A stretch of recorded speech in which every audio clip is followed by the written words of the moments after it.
My name is Akintola Kinyemi from GGI.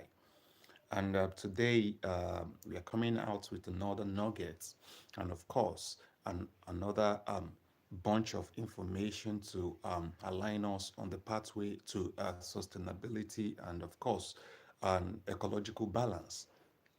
And I want to welcome you on board again as we unbox the information all together. Yes, charity, they say, begins from home. There are two key words here. One is charity, and the other one is home. Then, what is charity? Charity simply means kindness. It means love-heartedness towards the other human being, other creatures, as a matter of fact. So it is basically the act of kindness, all right? And it also talks about love. Yes, love. Oh, yeah, it is Christmas. So that's re-emphasizes love. Okay. And then home. What do we um, mean by home? All right. I want to say that home is like a CPU. All right. That is the part of the system that houses the entirety of its functions. I mean, the board. All right. I'm talking about the mind.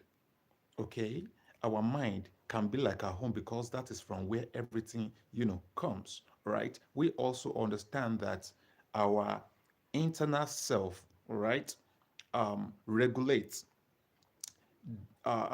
determine the external, effects. What we put out, your input, determines your output. All right.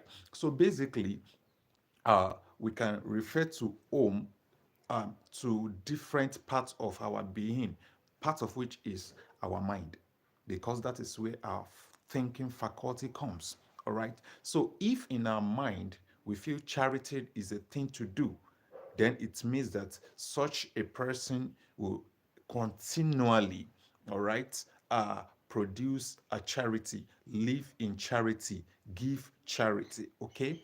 And in other words, we can say that that is from a concept of personalizing the act of charity. Say, for instance, home to your own self. You are like a home to your own self, to your own self. All right. So if you imbibe the culture of charity, it is a kind of individualistic approach, all right? That you are the home, dispensing and serving charity.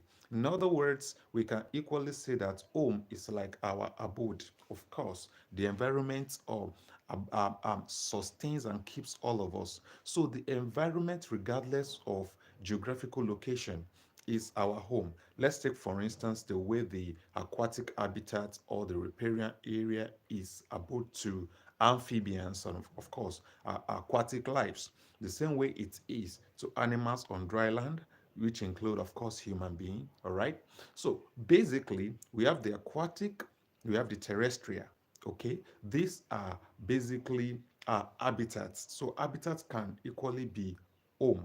All right. Now, another term to that is the ecosystem. The ecosystem is equally a home, as small as um, a log of wood is. It can become a home. It can become an habitat to the likes of ants and some other, microorganisms. Once it is disrupted, it means that you have displaced or disturbed the home, the ecosystem of such organisms. So basically, talking about charity begins at home.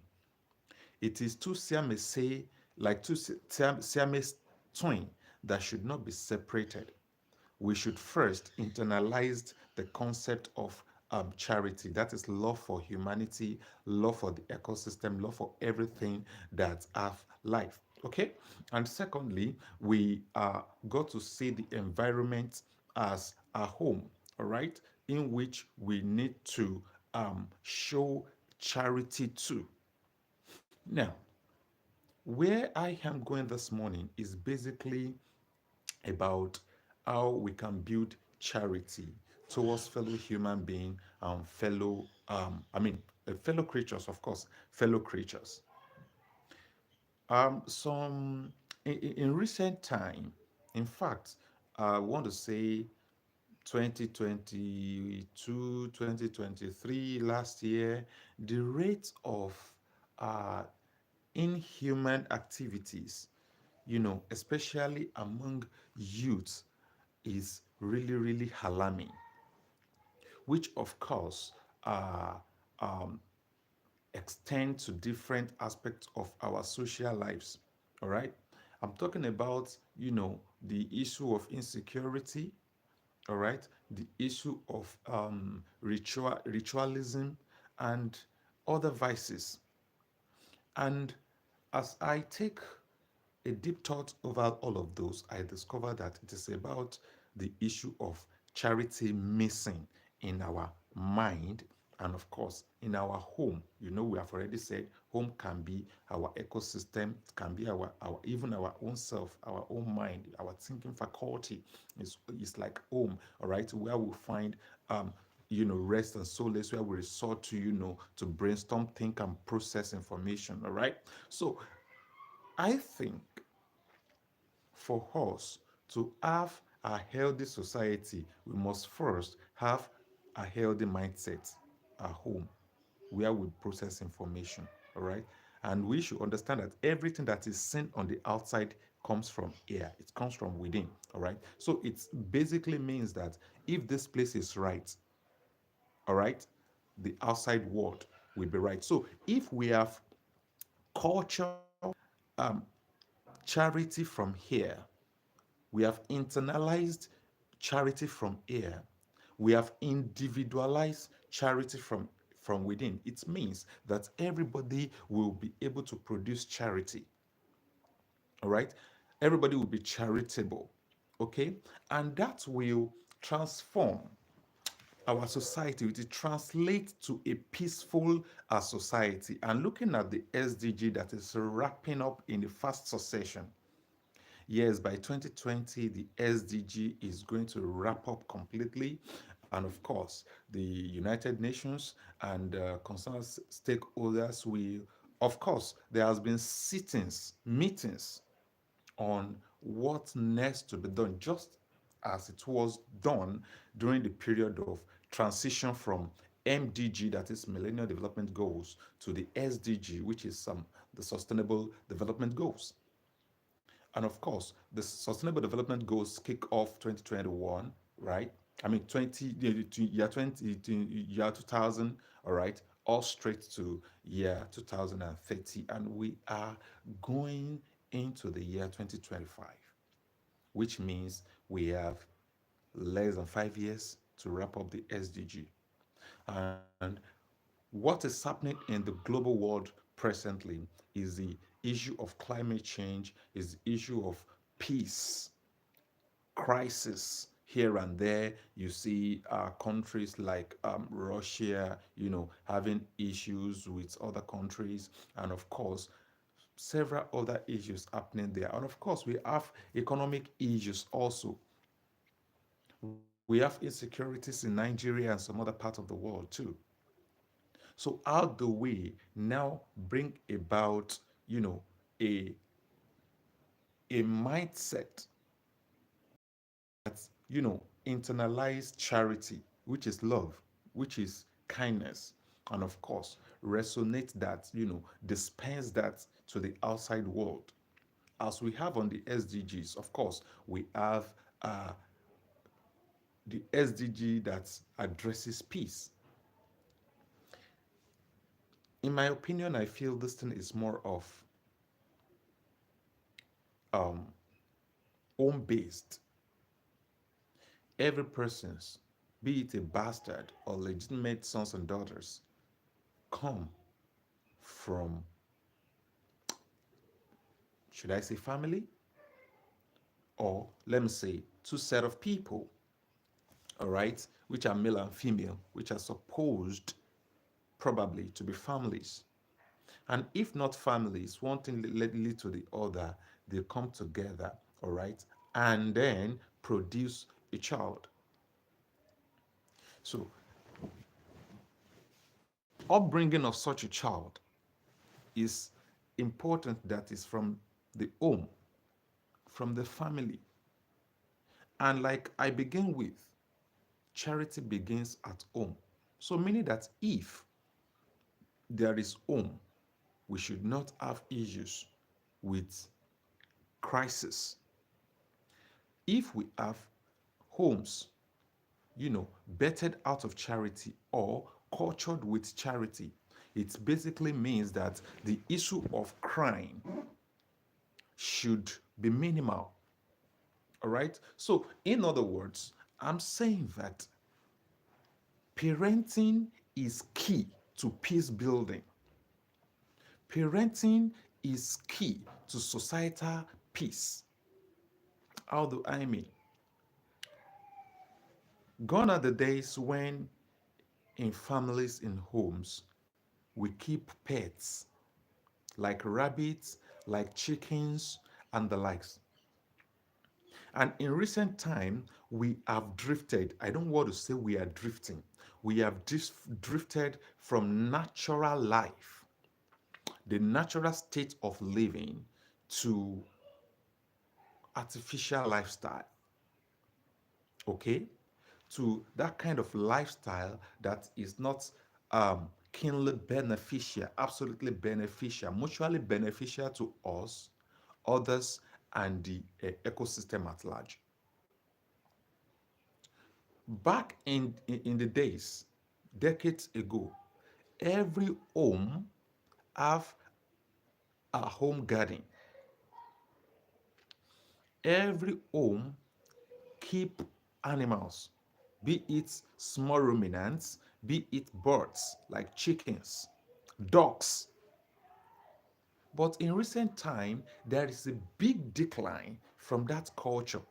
Of course, that stems from agriculture, which, of course, was our culture. But there is a sharp decline.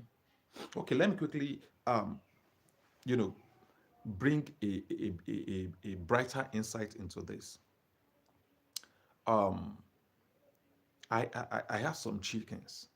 In fact, okay, we had a project, from October till November, right?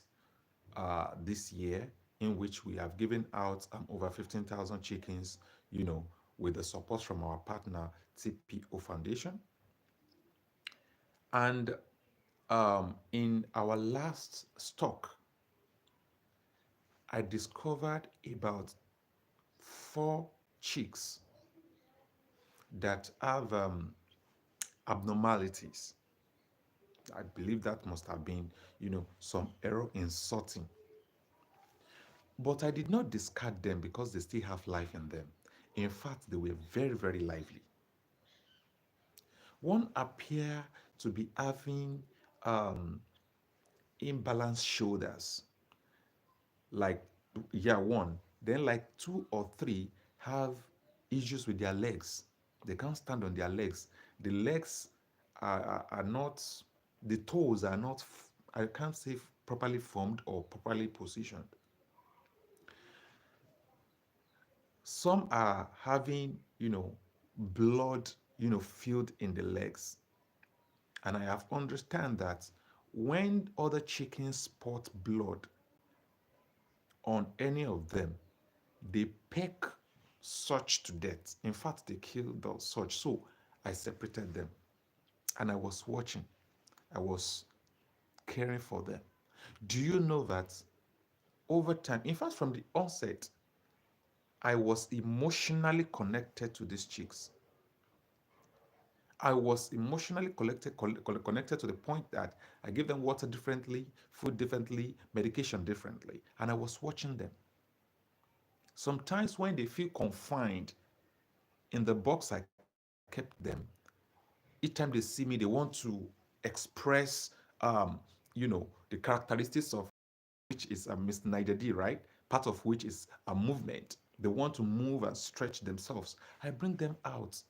And as they struggle to fly, to walk, I have pity on them That is the kindness we're talking about, right?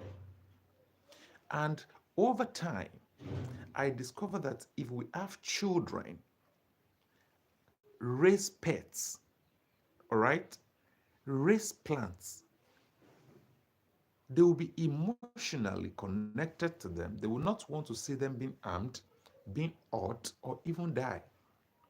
So, a child that is raised with such system will hardly go out there or grow out to be a guy or a man or a girl or a woman, or let me say, a person that want to hurt another human being for whatever.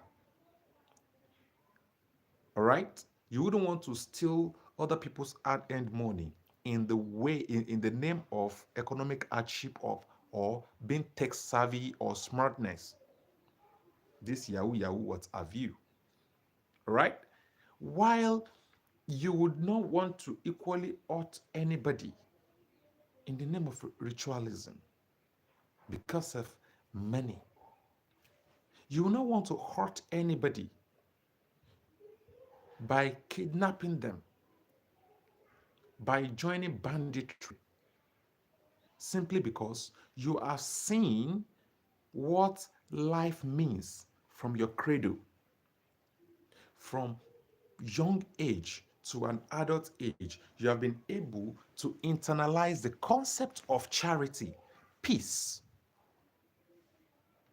That will automatically help a family, don't let me say a family, help families that practice this kind of a system to do what? To raise a community. We need to understand that a person is a nation. So, which translates that to that when we have people well raised, we have nations well raised. And such set of people, we form a healthy community where there are manageable crises. Let me use that word. Where peace will abound. Of course, where level of crisis will be minimal. Where there will hardly be issues of hurting people, harming people for our own selfish or personal interest. You cannot be fine by making people, other people, putting other people in pain.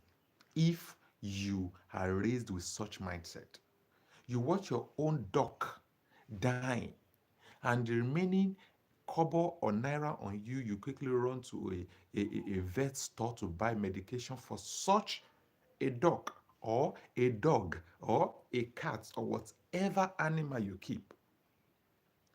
That gives you a sense of value for life. And of course, we will be sustainable because your own survival will not be a threat to another human being. You will not be looking at one girl or one boy that you're going to get him or her kidnapped or killed someday because you want to survive. Because you want to sustain your own economic,